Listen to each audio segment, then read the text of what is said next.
Justo esta semana ha tenido lugar la apertura de plazo para la presentación de solicitudes de admisión para los centros públicos y concertados que dependen de la Junta de Andalucía. Y este año este proceso de escolarización se hace con novedades, y es que se hace bajo el amparo, bajo el paraguas de un nuevo decreto de escolarización. Para hablar de todo ello, de las novedades, de lo que nos vamos a encontrar las personas que tenemos que echar matrícula de nuestros hijos en centros públicos y concertados, está con nosotros esta tarde Inmaculada Troncoso. Muy buenas tardes, bienvenida. Hola, buenas tardes. Delegada de Educación y Deporte de la Junta de Andalucía en Córdoba. No hay nadie mejor que nos pueda hacer un resumen de lo que supone ya en estos días este nuevo decreto de escolarización. Bueno, pues sí, efectivamente ha sido un decreto que no ha estado exento, como ya sabemos, de polémica, pero que efectivamente introduce cambios, yo creo que interesantes.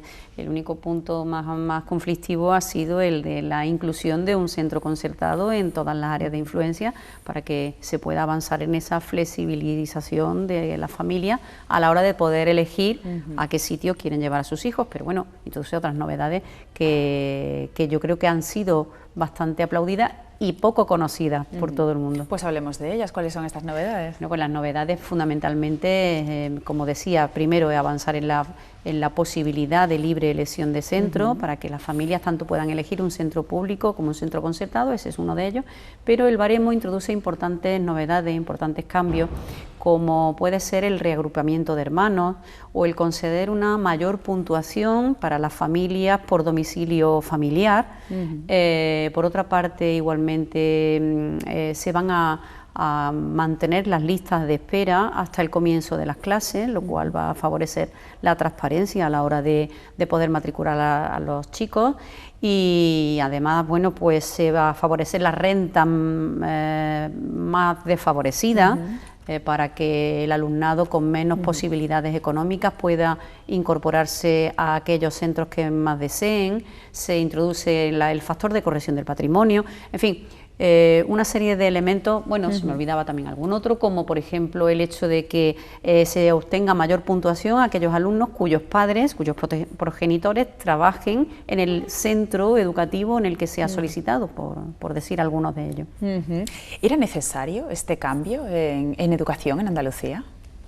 Bueno, siempre se entiende que después de un periodo de tiempo en el que había un decreto anterior que era de 2007, ya conviene ajustarse a la realidad que se va viviendo, y que efectivamente las áreas de influencia que nosotros teníamos por centrarnos en Córdoba capital, claro que sí, pues ya era necesario que se revisaran, porque las situaciones van variando, la población varía, las zonas en las que hay mayor población también han variado muchísimo, hay áreas de expansión que no estaban del todo atendidas con ese. En fin, cuando ya digo pasa un determinado tiempo, yo creo que es conveniente darle una vuelta y pensar qué otras posibilidades puede ofrecerse siempre para garantizar un procedimiento que sea lo más flexible posible y que ayude, porque esto no viene sino a ayudar a las familias. Lo que estamos hablando con respecto a la puntuación que van a obtener los alumnos que vayan a entrar o a querer participar en una admisión de un centro educativo por tener un hermano, es un avance que había que dar. O, por ejemplo, el contemplar distintos tipos de familias, no solo monoparentales, sino también distintos tipos de familias numerosas. son elementos que había que incluir para ir adaptando a las nuevas necesidades de la sociedad. Hablemos de lo que más le puede interesar a la gente. Por ejemplo, me interesa el tema de la baremación y de las áreas de influencia. Hablemos por partes. Áreas de influencia, pasamos de 9 a 7 Sí. y en ellas, en cada área, sí se introduce la presencia de al menos un colegio concertado. Eso antes, esa posibilidad para algunas áreas de influencia no existía, ¿verdad? Sí, esa es la principal novedad, como decíamos al principio, que introduce este decreto, que no es tal novedad, porque ya digo que en el decreto de 2007 ya existía un apartado en el que se decía que siempre que fuera posible se ofertara un centro concertado, o sea que en anteriores decretos ya se contemplaba. Lo que pasa es que ahora, en efecto, se ha, digamos, establecido como elemento determinante para reorganizar las áreas de influencia. Como bien decía, de 9 zonas, de 9 áreas, se pasa a 7. ¿Eso qué ha significado? Pues ha significado que la zona centro ha sido la que se ha dividido para poder dispersar esos centros, que había una condensación muy importante de centros concertados en la zona.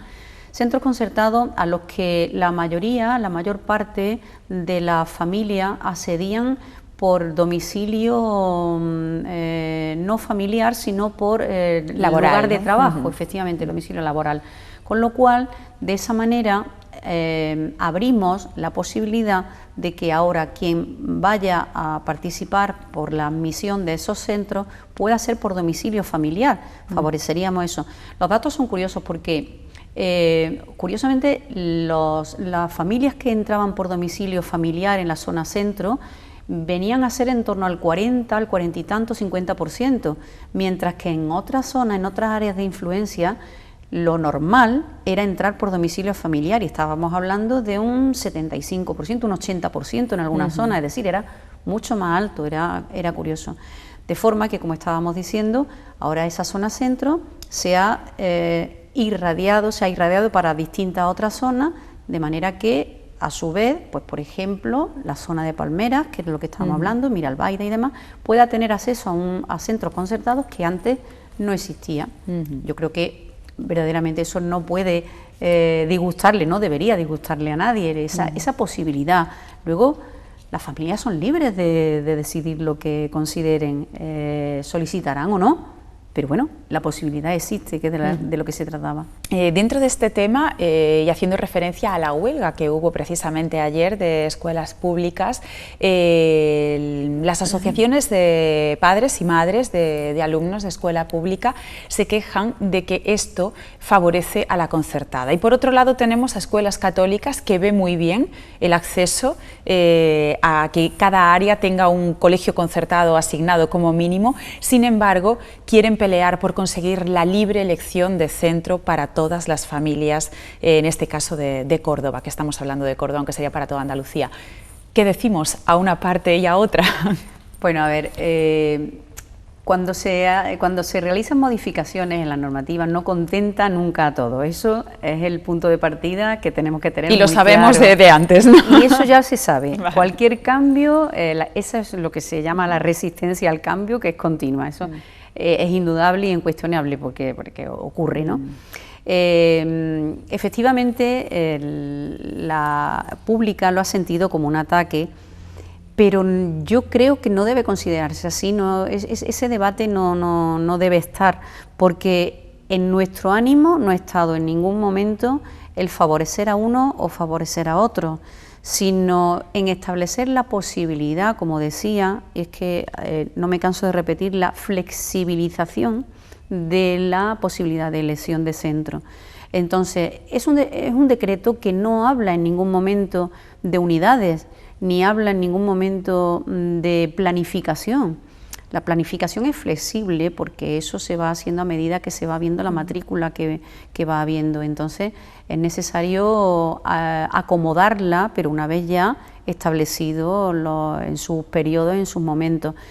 Hasta ahora, que yo sepa, no ha habido ningún aumento de unidades en la concertada y, sin embargo, bueno, pues pese a la bajada de natalidad, sí se ha apostado por la educación pública. Ellos piensan que se van a bajar esas unidades, que se van a anular unidades. Eso ¿Va a ser una realidad a corto plazo o no? Quiero pensar que no. Quiero pensar que este decreto no va a ser significativamente diferente el resultado que obtengamos de lo que hasta ahora teníamos. Ni está en el ánimo el disminuir el número de líneas de la pública. Todo al contrario, la apuesta que se está haciendo por parte de la Consejería es muy grande. Es decir, estamos hablando de que entre los dos últimos presupuestos que llevamos aprobados se ha incrementado un 8,22% el presupuesto destinado a la educación pública, en general en Andalucía. Eso estamos hablando de una cantidad importante y de una apuesta por distintos otros elementos, por la atención a la diversidad, por los servicios complementarios con el aumento de aulas matinales, de comedores escolares, por apostar por la lucha contra el abandono escolar y el fracaso escolar con un programa Impulsa, un programa piloto que pretende precisamente luchar contra el abandono escolar, cuya inversión ha sido de 8,5 millones de euros, con lo cual en ningún momento podemos decir que estemos infravalorando a la educación pública, sino al contrario, ¿Qué decimos sobre esa libre elección de centro? ¿Eso llegará algún día o no es hacia allá a donde caminamos? Este decreto avanza en eso, en esa libre elección. Lógicamente tenemos que cumplir con una serie con unos baremos, entonces pues va a depender un poco de la puntuación que se le otorgue a las familias en función de las distintas peculiaridades que tengan. Es decir, no van a desaparecer las áreas de influencia. No, están ahora mismo, tal como se aprobaron, están las que hemos considerado, y yo creo que ahí sí van a tener mucha más cabida todas las familias en esa nueva apertura que hemos hecho de los distintos centros. Bueno, se refieren, yo creo, y la pregunta es, ¿alguien que viva, se me ocurre, en el sector sur, donde nos encontramos nosotros ahora mismo en nuestros estudios, podrá optar a un colegio que esté en la Sierra de Córdoba, o eso será inviable? Puede optar. El problema está... Optar sí, claro. Claro. Obtener la plaza. Claro, obtener la plaza lo va a tener mucho más complicado que quien viva en esa zona, porque lógicamente las áreas de influencia están establecidas para que todo el callejero que rodea esa área de influencia pues favorezca a las personas que viven en esa zona. Puede optar a lo mejor si la familia trabaja, los padres trabajan en esa zona que está solicitando, a lo mejor por la puntuación que se le establezca por el domicilio laboral, por ejemplo, o porque tenga hermanos ya escolarizados, puede optar por otras muchas maneras, pero lógicamente el peso mayor de todo el baremo lo va a tener siempre el domicilio familiar.